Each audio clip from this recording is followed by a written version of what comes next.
All right, everybody, welcome back to a brand new video here on the second channel. And today, of course, we're looking at every single deck that made day two at Gdansk Regionals. We actually do have the full day two results here, and there have been some very interesting cards that I already saw that made day two. So some different innovations have been made in the format, and also some really cool rogue decks made day two. But I'm excited to look at these results. Of course, I am going to LEIC, which is coming up very, very soon, and these results will have an impact as to what goes down at LEIC. So definitely interested to kind of see where the meta heads going into the first international of the season. Of course, if y'all are new here to the second channel, make sure to subscribe down below. We're on the road to 18,000 subscribers, and I'll leave a link to Limitless here, the site I'm using, down in the description below if you want to go check out the decks for yourself. So starting these off here, we do have the first place list. Of course, Alberto Conti was able to win Gdansk Regionals. He has been on a pretty good streak recently with Reggie Drago. He got top four at Lille, and now he broke through and ended up winning the entire tournament here with Reggie Drago. Was able to beat Tord in the finals. Pretty cool. And we do see the Reggie Drago list here just has Dragapult, Tina, Kyurem, no other dragons. The Noivern is no longer really being played. Guja is also not as popular. We do see it's a pretty standard Drago list, but once again, big congrats to Alberto for winning Gdansk with the deck. He was able, of course, like I said, to beat Tord in the finals. Tord's Terapagos list is a little bit different than the Terapagos list we've been seeing. For starters, he plays a thin Dusknoir line. He plays a 2-1 Dusknoir line instead of the 2-2 line we've been used to. He kind of opts for a little bit more of like a control build using Turo and Penny in the deck as opposed to just having the heavy Dusknoir. The Turo and Penny were very good for Tord, especially against stuff like Bayonet and against Snorlax, which, you know, the top 8 of this tournament was a lot of, like, control stall type decks, so it was a pretty good call to have the Penny and the Turo and the Palpad in the deck. But yeah, Tord's Tropicals list also incorporates the Bouffalant. Bouffalant's really good against Drago, good against Zard. It comes up in a lot of different matchups, and this might be the best way to play Tropicals going forward. I know there were a few more Tropicals that did good in the tournament that weren't built like Tord's deck, so we'll have to see if the Tropicals decks going into LEIC are going to take inspiration from Tord, or they're going to play the other builds of Tropicals we've been seeing. Reggie Drago also made top 4 here. This one does have a Haxorus and a Gudra, so a little bit heavier on the dragon count. Once again, playing the Gudra, playing the Haxorus. Does have the Temple, but no jamming tower within the deck. And then we have a couple Bayonet Gardevoirs here in top 8. This deck was definitely on the come-up. This deck has been doing really good for the past couple of weeks now in this format. So I'm not surprised to see the deck almost take down a tournament finally.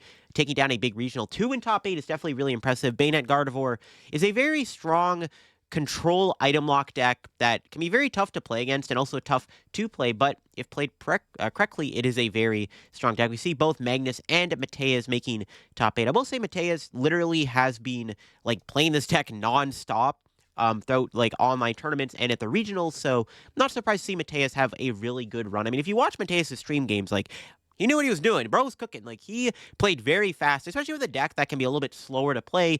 Longer games can happen with a deck like this. Just kind of seeing the masterclass of how Mateus piloted the deck was really cool to see. It makes me want to try to pick up the deck myself, even though I don't know if I would ever play the deck. It's just very, it feels like it's a bit of a harder deck for me to play, but it is still cool to see 2 make top 8. This is definitely a deck I would have on my radar going into LEIC. Speaking of 2 decks making top 8, when we have Iron Thorns in top 8, we got 2 Thorns in top 8. We see a Thorns here. Going back to the Pokemon Catcher build of the deck here with 2 pennies, and then we have another Iron Thorns, once again playing the Hammers. This one does not play any Pokemon Catcher, though.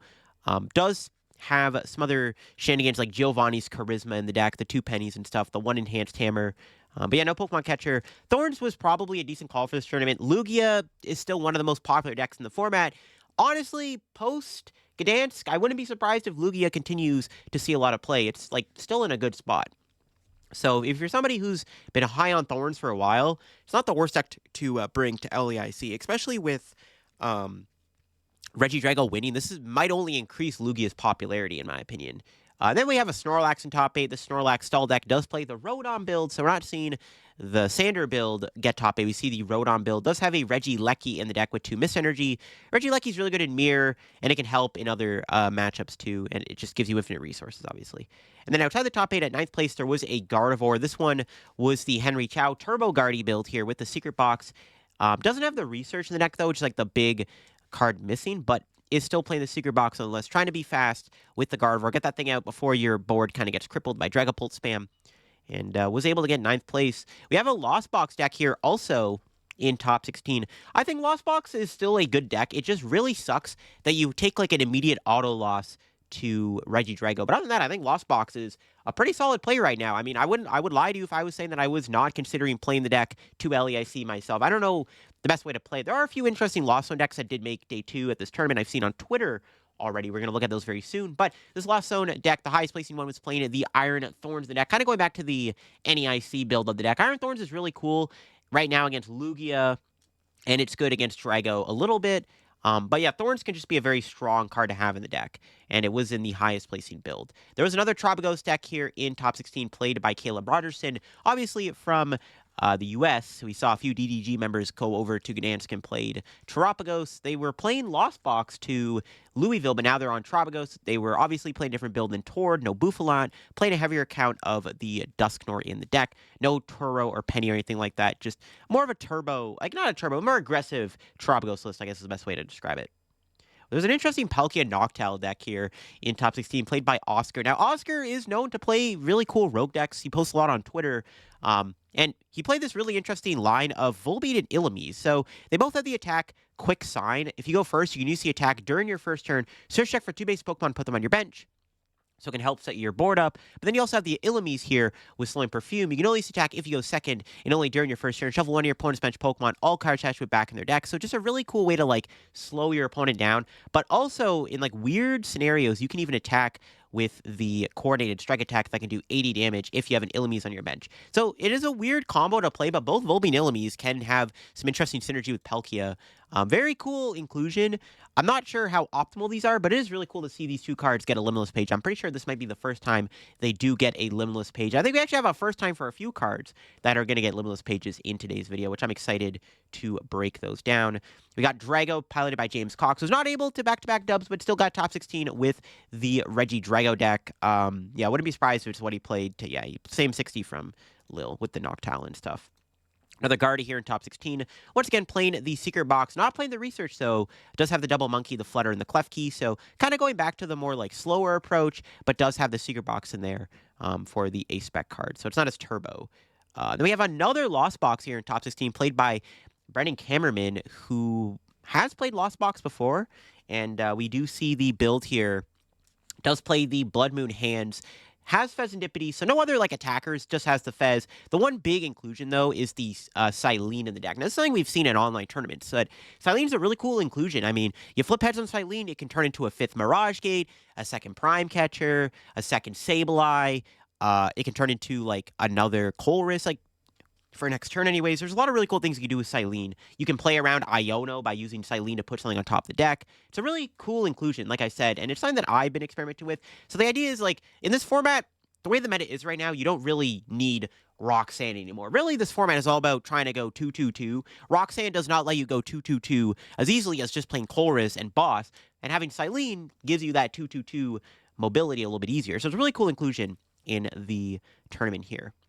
Then we got another Guardian. A lot of Gardevoir did really good in this tournament. A lot of Gardevoir, either Bayonet Gardevoir or just like the normal Gardevoir deck. But this one is the Turbo build once again. Plain double rare candy. It's got the Secret Box and the double Research.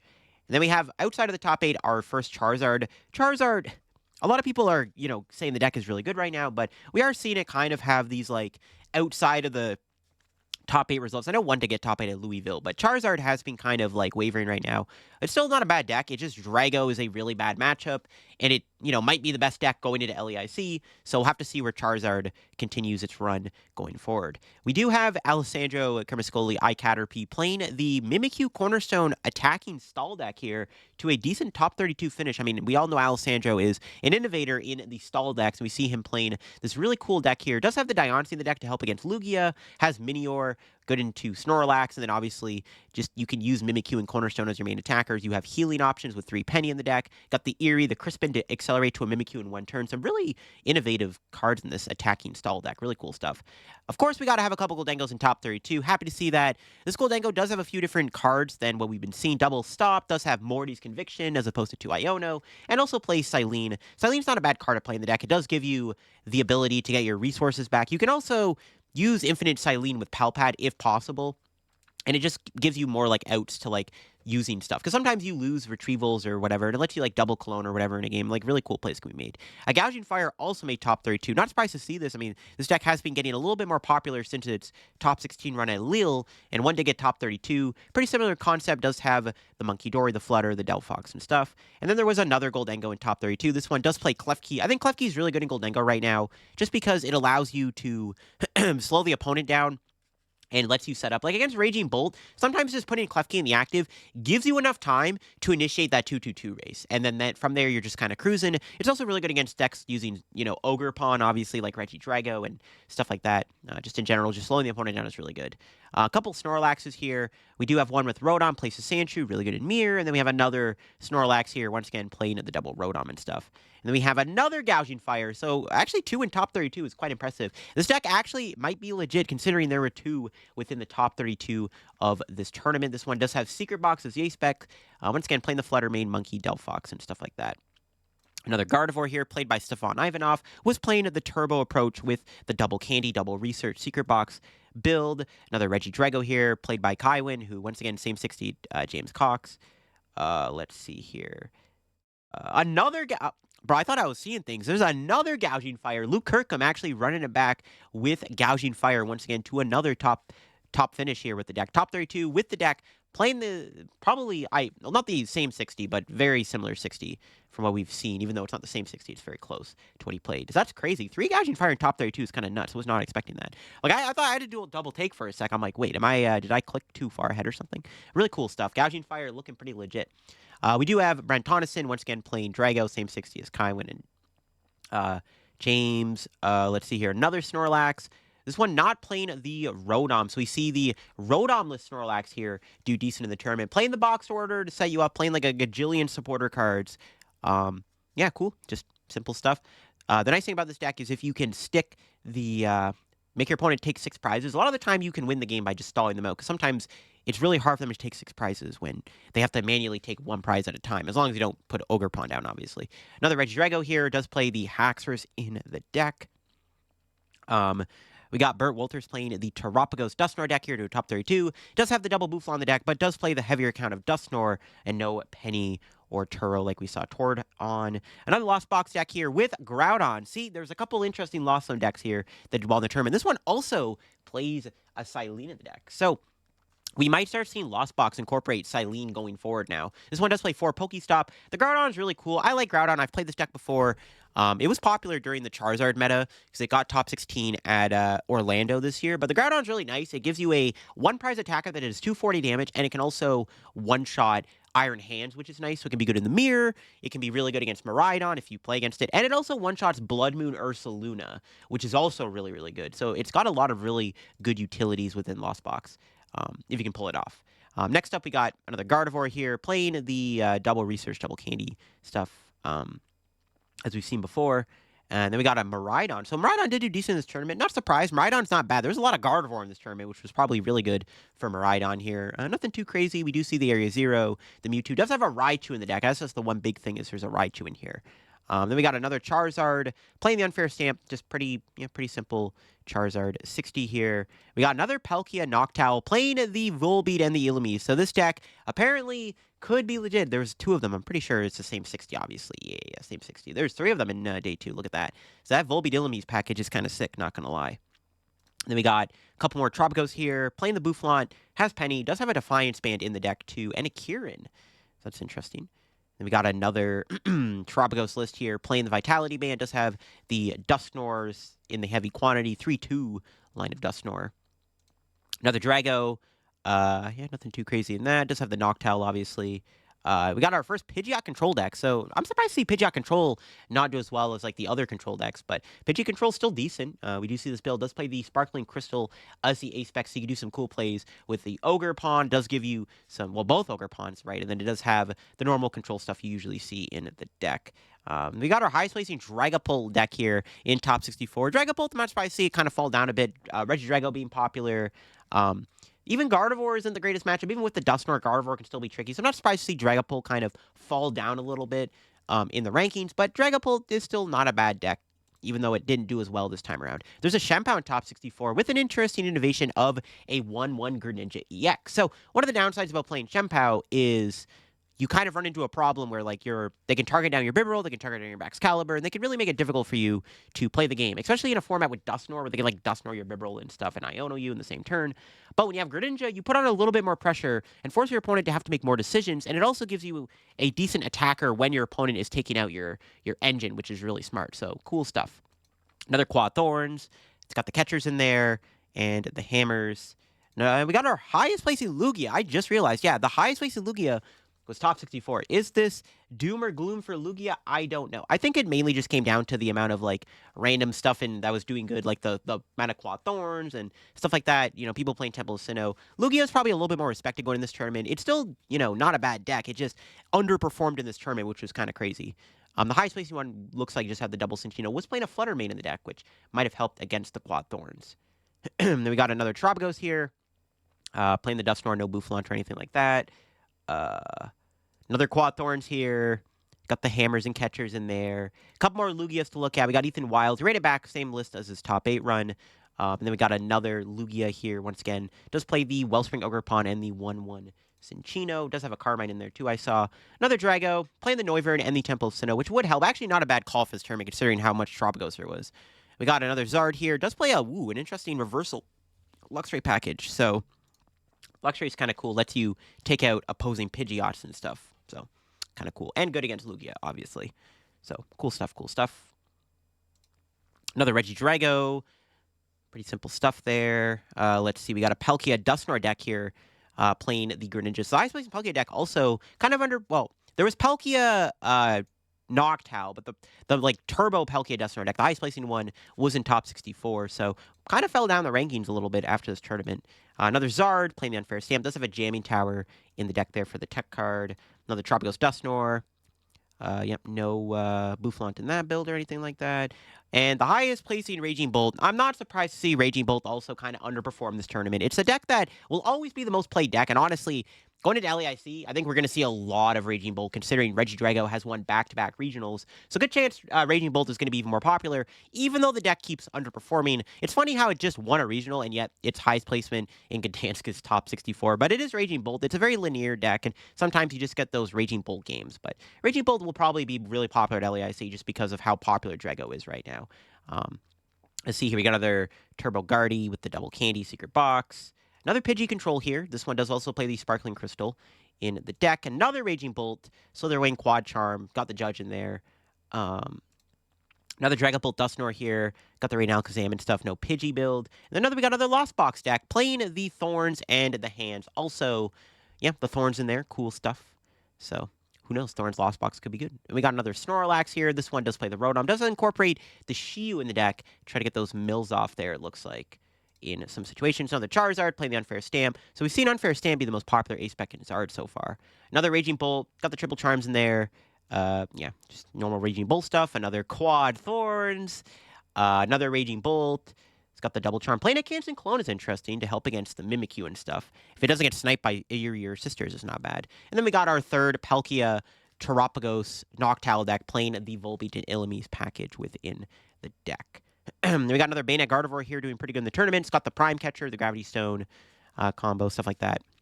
Just your normal Bayonet deck. Again, I expect to see a bit more Bayonet Dusknoir going forward, or Bayonet Gardevoir, sorry, going forward now. Another Miraidon doing good in the tournament here. Does not play the Area Zero, and I kind of like that. I don't know if Area Zero is really necessary right now. It would help against Raging Bolt, obviously, but honestly, Miraidon without Area Zero, I don't think is a terrible deck right now. I think the deck isn't in the worst spot if you're not playing Area Zero, because you just kind of, you don't need it as much. You also get to free up some space in your deck. You don't have to play the Mewtwo and stuff, which is nice. So I'm sure we'll see the deck play Area Zero when Pikachu comes out. It's just a better Pokemon to put into play with Miraidon. Another Trobagos Dusknoir deck here playing no Bouffalant. Another Goldengo, of course. Yella did run it back with another day 2 finish with Goldengo. Does play the Letter of Encouragement in the deck to help turbo and get some energy out of the deck. Can be good against like Bolt and stuff when you need like an immediate knockout. Another Guardy here, Turbo Guardy with the Research and the Secret Box. Another Bayonet Gardevoir once again. Does play the Rain Alakazam in there. We got another Lugia. This one does play Klefki in the deck alongside 3/2 Cinccino, so very high count of the Cinccino in the deck. And we got another Miraidon here with the Raichu in the deck. Also, no Area 0 in that build. Another Raging Bolt here, doing Raging Bolt things. And then we got a Lost Box, once again, does play the Thorns, Hands, and the Fez, so it has like a complete package. All right, you ready for this, folks? This might be the first time we've seen this card get a Day 2 page. But yes, somebody made Day 2 with Garchomp Okidogi. I am actually in disbelief. When I was scrolling through the decks, when I saw they added all the deck lists, I saw this Garchomp deck, and I was like, no way this actually happened. Yes, a Garchomp Okidogi deck made Day 2. So hype. I'm happy to see that.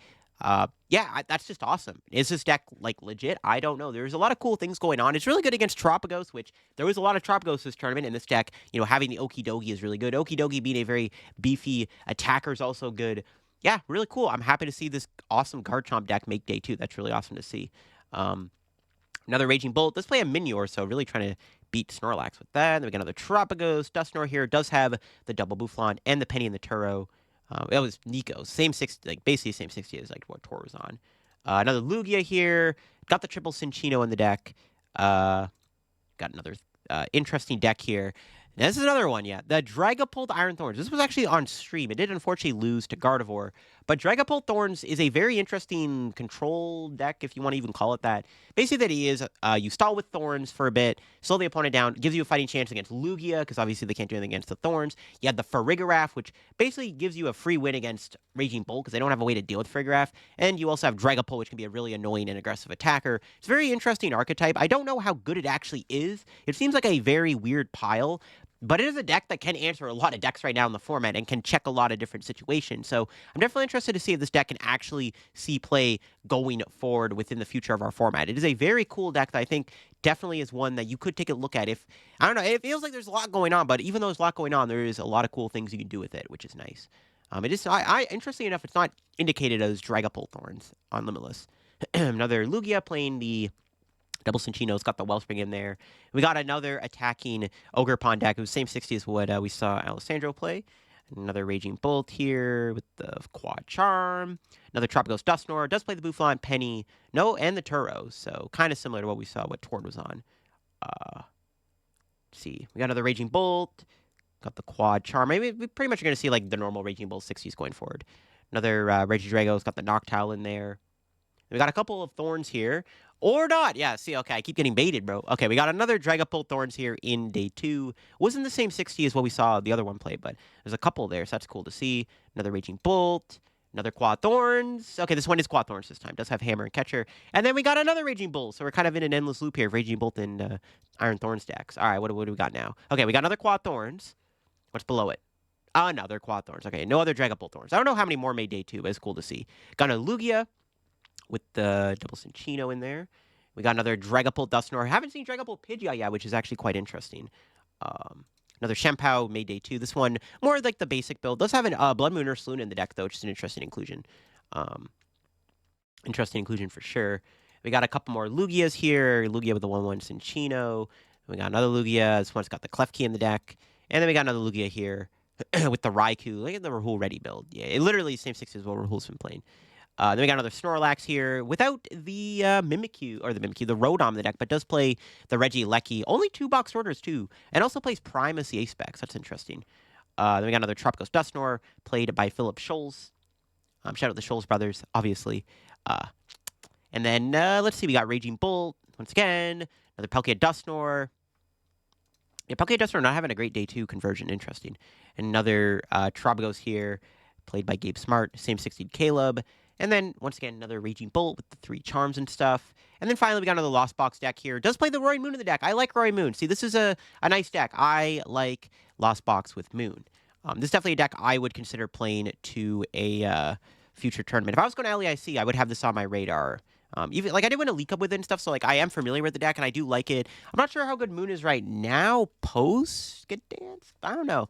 I definitely am interested in maybe looking at Lost Box for LAIC. So it is cool to see somebody make Day 2 of the Moon. And then finally, we got yet another Terapagos Dusknoir here within Day 2. A double Manaphy. That's interesting to play around the Regidrago Kyurem plays, which is one way that Drago can beat Terapagos. But there you go. Those are all the decks that made Day 2 of the Gdansk Regionals. So very cool stuff happened. A lot of like control-y stall archetypes were in top 8. So I'm not sure how that'll impact LAIC.